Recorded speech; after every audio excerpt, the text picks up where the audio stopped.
I'm coming to you with a very serious topic that really irritated me today and kind of got under my skin. But me and a couple of friends were talking on Facebook. Yes, I'm a Facebook. About single mothers and relationships that single mothers have. And about a year ago, before I met the love of my life that I'm with now, I was really frustrated with dating and really wasn't finding any quality guys, and people were just telling me that my standards were too high. And you know, I have 2 kids and more than one father to my children, so therefore I was not really going to find a quality man. I was not going to find a man who's going to treat me well or who wanted to have a job. All of those things were not available to me because I had multiple fathers to my children. I received an email on YouTube actually from a young lady, and she said to me in this email that I should not be looking for a Christian man because no Christian man would want me anyway. My standards are too high in what I'm looking for, and I should just be happy to settle with whatever man would be willing to deal with me and all of my quote unquote baby daddy drama. Because if I didn't have anything to offer a decent man, then why would a decent man want to be with me? Which I found kind of strange, because the only way that she found me was I had made a comment on another page, and the comment was about Oprah Winfrey being a really positive role model for young girls and how I really felt like she was a great woman, and the fact that she was not married did not negate the fact that she has done great things. And sometimes if you do get married, you know, your goals in life are not fulfilled because sometimes you're with a husband who does not want you to be more successful than him, and I felt like that was the reason why Oprah never married.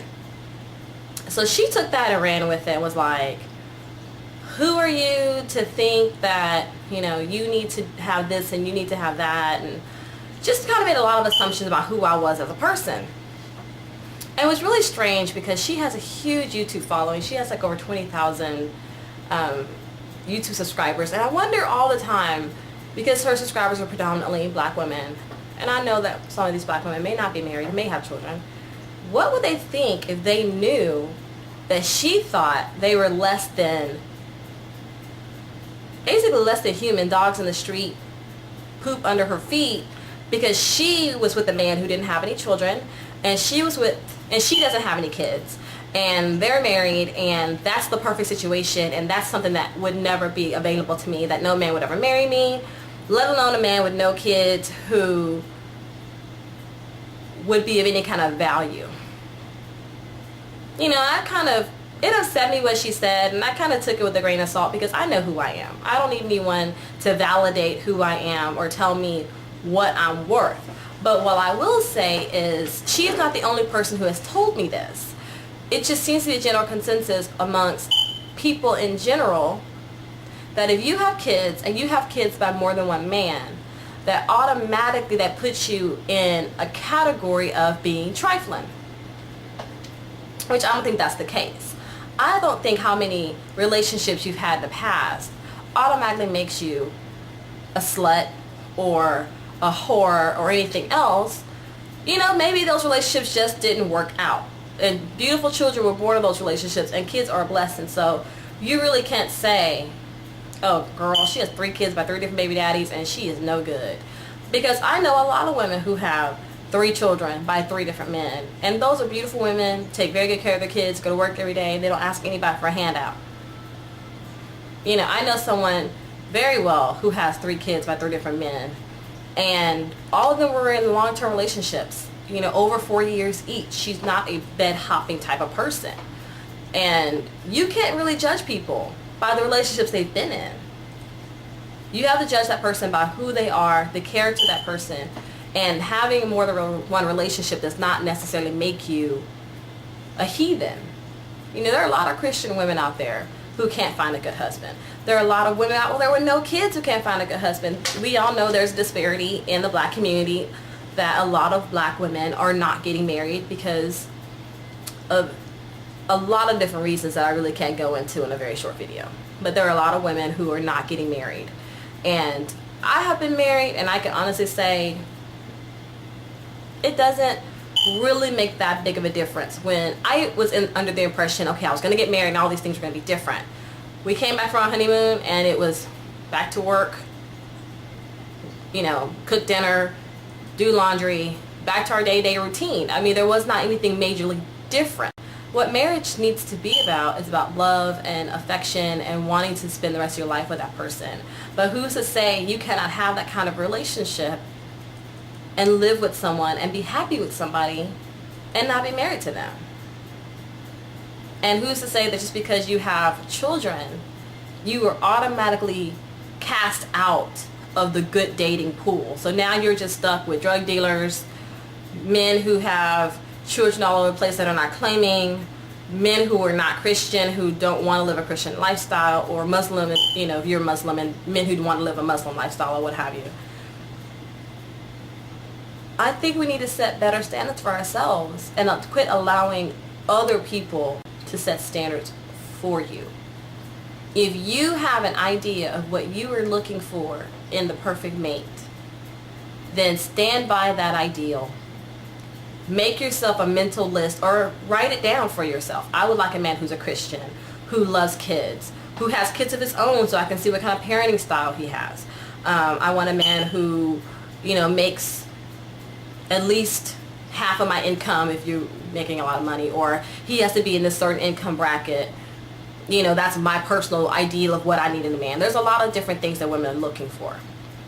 And every woman has a different idea of what they're looking for. So you can't really take it from a book or a magazine. I see a lot of times in magazines, well, these are the things that are make a perfect man. No, you have to know for yourself. I know some women who want a man who's an artist, who paints, or a man who's a musician. Oh, I want a rapper. I want a guy who is a school teacher. You know, there's so many different things of people that people are looking for when they're looking for the perfect soulmate.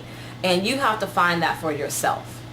But I think what this all boils down to is you are always going to have somebody, some sedity bitch on YouTube or at work or at your church, who's going to tell you, girl, you don't have no, you have kids and, you know, you're struggling to make ends meet and you better just find you a man so he can take care of you. That is a wrong mindset to go into a relationship with, because that is going to set you up for heartache and failure. It's going to set you up to be with a man that is below your standards, and you're going to be miserable. When I went into my relationship with the person I'm with now, my standards was I want a man that made me laugh. He had to be loving and generous and caring and wanted to be giving of himself. And a lot of the things that I wanted was more personality things, not necessarily material things. And so because I was looking for personality type, I felt as if I found my perfect match. And you are going to have to think about what things are important to you, because you keep in mind that material things come and go. Yeah, he's driving a Beamer tomorrow, but who's to say it won't be totaled the next day? So think about the things that are absolute, that are going to stay: his upbringing, his morals, his faith. You know, if you are a Bible-thumping Christian, why are you dating an atheist?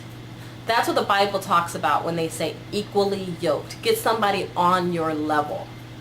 And that may not even be on your financial level. It needs to at least be on your mental level. If you know that you love to read, and maybe you didn't finish college, but you love to read and you go out and you educate yourself and you write poetry and you have all these interests in literature, and you meet this guy, not knocking anybody, but you meet this guy who didn't get his GED, hates to read, won't even read anything in the paper if it's not sports related. Do you really think you two are going to have anything in common? If your passion is literature and reading and his passion is playing PlayStation for 5 hours of the day, you need to find somebody on your level. And don't let anybody ever tell you, because you didn't finish college, or because you don't own your own home, or maybe you're not driving a 2010 SUV, that you don't deserve a man that did do those things, if that's what you're looking for. Because what it all boils down to is that person can love you for you if you're willing to know that you deserve to be loved and that you deserve the love from that person.